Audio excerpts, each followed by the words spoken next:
हीअ आकाशवाणी आहे। हींअर अवां शाम दा मोणे खां देश विदेश जूं ख़बरूं ॿुधंदा। सभ खां पहिरीं ख़ासि ख़बरूं। प्रधानमंत्री नरेंद्र मोदी अॼु राजस्थान ऐं गुजरात ॾांहुं हिक ॾींहं जे दौरे ते रहंदो। श्री मोदी राजस्थान में जोधपुर हवाई अॾे जे नए टर्मिनल भवन जो महूरत कंदो ऐं जदीद उड़ान योजना जी शुभ शुरूआत समेत घणेई विकास योजनाउनि खे मुल्क जे सुपुर्द कंदो ऐं कुझु योजनाउनि जी संगे बुनियाद रखंदो। गुजरात में आतंक विरोधी दस्ते ATS पाकिस्तान में आयल बंदिश लॻायल आतंकी संगठन जैश ए मोहम्मद सां जुड़ियल 8 शख़्सनि खे गिरफ़्तार कयो आहे। मरकज़ी सरकार अल नीनो सबबि देश जे कुझु हिस्सनि में आम रवाजी खां घटि बरसात ऐं उन जे असरात हालतुनि जो जाइज़ो वठण लाइ काल्ह हिकु बैठक कई।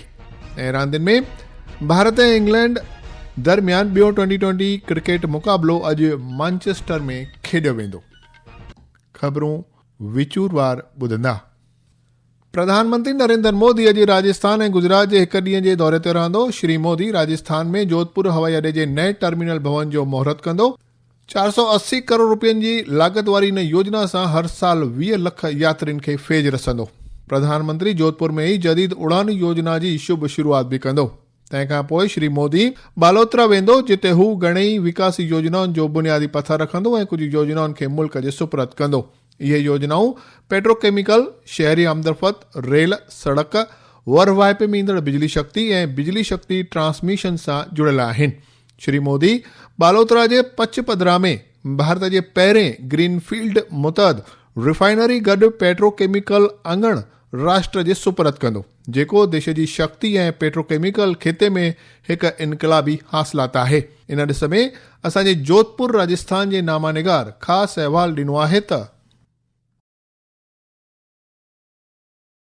रिफाइनरी और पेट्रोकेमिकल कॉम्प्लेक्स प्रदेश के पश्चिमी जिलों में निवेश, रोजगार और विकास के नए द्वार खोलेगा। राजस्थान रिफाइनरी परियोजना MSME, packaging, textile, auto parts व एग्री फिल्म्स जैसे उद्योगों को भी सशक्त करेगी, जिससे प्रदेश की अर्थव्यवस्था को नई गति मिलेगी। जयपुर मेट्रो रेल परियोजना के दूसरे चरण में उत्तर दक्षिण कॉरिडोर विकसित किया जाएगा, जो शहर में मल्टी मॉडल कनेक्टिविटी को बढ़ावा देगा। इस चरण से एयरपोर्ट, रेलवे स्टेशन और बस स्टैंड पर संबंधित परिवहन साधनों एवं मेट्रो सुविधा का एकीकरण किया जाएगा, जिससे नागरिकों को सुगम परिवहन सुविधा उपलब्ध होगी। जितेंद्र द्विवेदी, आकाशवाणी समाचार, जोधपुर। मिलियल अहवाल मूजिब प्रधानमंत्री नरेंद्र मोदी अॼु शाम गुजरात पहुचंदो, जिते हू साणंद में CG semi outsourced semiconductor assembly and test सहूलियत जो महूरत कंदो। पेश आहे असांजी अहमदाबाद वारी नामा निगार जो हिकु ख़ासि अहवाल। साणंद में शुरू हो रही यह अत्याधुनिक CG सेमी ऑफसेट सुविधा भारत को वैश्विक सेमीकंडक्टर निर्माण के मानचित्र पर एक भरोसेमंद केंद्र के रूप में स्थापित करेगी। पूरी क्षमता से शुरू होने के बाद इस संयंत्र से हर साल लगभग 5 अरब सेमीकंडक्टर चिप्स का उत्पादन किया जा सकेगा। यह प्लांट डिजाइनिंग, वेफर सॉर्टिंग से लेकर फाइनल टेस्टिंग तक की पूरी श्रृंखला को एक छत के नीचे उपलब्ध कराएगा। वर्तमान में आर्टिफिशियल इंटेलिजेंस और हाई परफॉर्मेंस कंप्यूटिंग के कारण दुनिया भर में बढ़ रही उच्च स्तरीय मेमोरी और स्टोरेज सॉल्यूशंस की जरूरतों को पूरा करने में भी यह प्लांट अहम भूमिका निभाएगा। इसके साथ ही यहाँ निर्मित होने वाली चिप्स की विशेष रूप से ऑटोमोटिव, दूरसंचार, 5G और इंटरनेट ऑफ थिंग्स जैसी अग्रणी क्षेत्रों को आपूर्ति की जाएगी। अपर्णा खूट, आकाशवाणी समाचार, अहमदाबाद।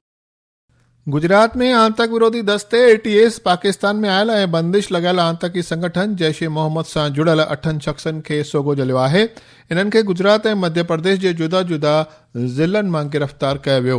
गुजरात ATS ॼाणायो आहे त ॾोहारी पाकिस्तानी सरगनाउनि हेठि राब्ते में हुआ ऐं गुजरात में जैश ए मोहम्मद जी ॼार क़ाइमु करण ऐं दहशतगर्द मशगूलियुनि खे वधण लाइ कमु करे रहिया हुआ। इहे सभई जैश ए मोहम्मद जी वीचारधारा जो गुजराती में तर्जुमो ऐं फैलाव बि करे रहिया हुआ। जांच में पाकिस्तान में आयल आतंकी संगठन मार्फत माली इमदाद मुयसर थियण जो बि खुलासो थियो आहे।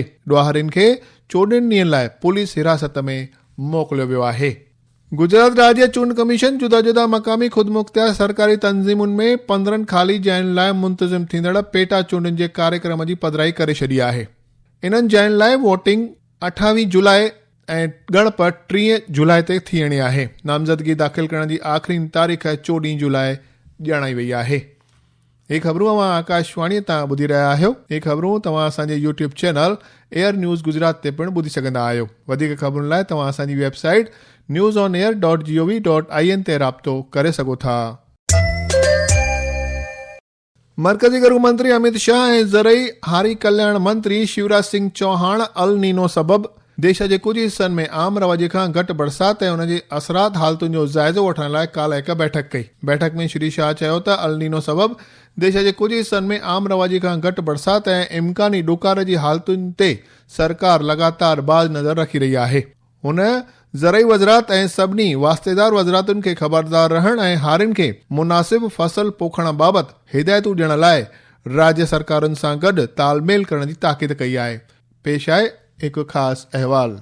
गृह मंत्री ने कहा कि सरकार अल नीनो के कारण देश के कुछ हिस्सों में सामान्य से कम वर्षा और संभावित सूखे की स्थिति पर लगातार नजर रख रही है। उन्होंने कृषि मंत्रालय और सभी संबंधित मंत्रालयों को किसानों को उपयुक्त फसलों की बुवाई के बारे में परामर्श देने के लिए राज्य सरकारों के साथ समन्वय करने का निर्देश दिया। श्री शाह ने जल संसाधन विभाग के अधिकारियों को देश के सभी जल भंडारों की निगरानी करने तथा विद्युत मंत्रालय के सचिव को बिजली की पर्याप्त आपूर्ति सुनिश्चित करने के लिए आवश्यक कार्रवाई का निर्देश भी दिया। श्री शाह ने कहा कि गृह मंत्रालय के अंतर मंत्रालय केंद्रीय दल को असम और अरुणाचल प्रदेश भेजा जाए ताकि बाढ़ से हुए नुकसान का आकलन किया जा सके। दीपेंद्र की रिपोर्ट के साथ समाचार कक्ष से दुर्गा प्रसाद।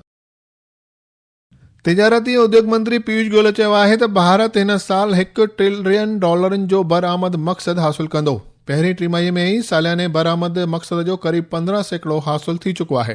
कल नई दिल्ली में मुंतज़िम वापार बोर्ड जी बैठक में श्री गोयल चयो त इन लाइ देश जी बरामद $440 अरब खां वधाए करीब $530 अरब ऐं शेवाउनि जी बरामद $421 अरब खां वधाए करीब $470 अरब करणी पवंदी। मरकज़ी मंत्री राज्य सरकारनि खे भव्य औद्योगिक पार्क योजना जो पूरो लाभ वठण जी इल्तिजा कई। हुन ज़िलनि खे रवानगी मर्कज़ बनाइण जी पहल तहत 90 ॾींहनि जे हिकु ख़ासि अभियान जी बि पधिराई कई, जंहिंमें 27 राज्यनि ऐं मर्कज़ी ज़ेर इंतज़ाम रियासतुनि जा 120 अवलियत वारा ज़िला शामिल रहंदा। माली वज़ीराणी निर्मला सीतारमन ऐं फ्रांस जे माली मंत्री रोलैंड लेस्क्योर काल्ह फ्रांस में भारत फ्रांस आर्थिक ऐं माली ॻाल्हि ॿोल जी गॾियल सदारत कई। ॿिन्ही मंत्रियुनि भारत में आर्थिक विकास लाइ फ्रेंच डेवलपमेंट एजेंसी जे कम जे क़दुर खे स्वीकार कंदे मुस्तक़बिल जी योजनाउनि जे इम्काननि जो स्वागत कयो। मुख्य चूंड कमिश्नर ज्ञानेश कुमार अॼु मध्य प्रदेश जे 2 ॾींहनि जे दौरे ते रहंदो। श्री कुमार अॼु इंदौर पहुचंदो, जिते हू लता मंगेशकर सभाघर में बूथ लेवल अमलदारनि जे सम्मेलन में शामिल थींदो। सम्मेलन में हू 1500 खां वधीक बूथ लेवल अमलदारनि सां मुज़ाकरात भी कंदो। रांदियुनि में भारत ऐं इंग्लैंड विच में ॿियो T20 क्रिकेट मुक़ाबिलो अॼु मैनचेस्टर में खेॾियो वेंदो। भारतीय वक़्त मुताबिक़ इहो मैच शाम 7 लॻे शुरू थींदो। आख़िर में ख़ासि ख़बरूं हिकु बार ॿीहर ॿुधंदा। प्रधानमंत्री नरेंद्र मोदी अॼु राजस्थान ऐं गुजरात ॾांहुं 1 ॾींहं जे दौरे ते रहंदो। श्री मोदी राजस्थान में जोधपुर हवाई अॾे जे नए टर्मिनल भवन जो महूरत कंदो ऐं जदीद उड़ान योजना जी शुभ शुरूआत समेत घणेई विकास योजनाउनि खे मुल्क जे सुपुर्द कंदो ऐं कुझु योजनाउनि जी संगे बुनियाद रखंदो। गुजरात में आतंक विरोधी दस्ते ATS पाकिस्तान में आयल ऐं बंदिश लॻायल आतंकी संगठन जैश ए मोहम्मद सां जुड़ियल 8 शख़्सनि खे सोगो जलियो। मरकज़ी सरकार अल नीनो सबबि देश जे कुझु हिस्सनि में आम रवाजे खां घटि बरसाति ऐं उनजे असरात हालतुनि जो जाइज़ो वठण लाइ काल्ह हिकु बैठक कई। ऐं रांदियुनि में भारत ऐं इंग्लैंड खिलाफ़ ॿियो T20 क्रिकेट मुक़ाबिलो अॼु शाम 7:30 लॻे मैनचेस्टर में खेॾियो वेंदो। ही ख़बरूं अवां आकाशवाणी तां ॿुधी रहिया हुआ। सिंधीअ में ख़बरुनि जो इहो अंक ते समाप्त थियो।